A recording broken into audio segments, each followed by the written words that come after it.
أنت مريض، اقرأ قرآن. بتشتغل وعندك أرض، اقرأ قرآن.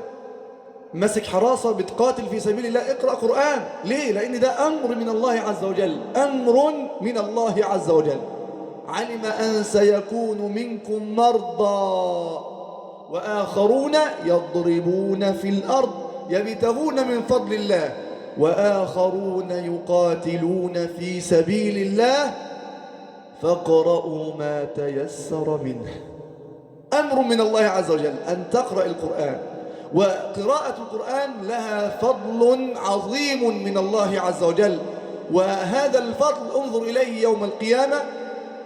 أمر واحد بس، يقول رسول الله صلى الله عليه وسلم: اقرأوا القرآن فإنه يأتي يوم القيامة شفيعا لأصحابه. ألم يكفي هذا الحديث؟ اقرأ القرآن. اقرأ، تقرأش ليه؟ عايز مين يقرأ لك؟ اقرأ ما تيسر، ما تيسر من القرآن. اقرأ فإنه يأتي يوم القيامة شفيعا لأصحابه. لا تنشغل أبدا عن ذكر الله عز وجل.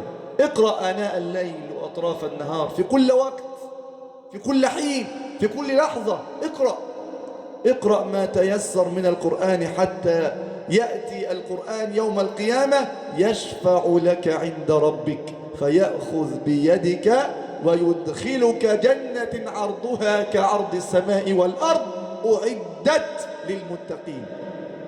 هنا المسارعة، هنا مع القرآن الكريم أنك تكون مع السفرة الكرام البررة.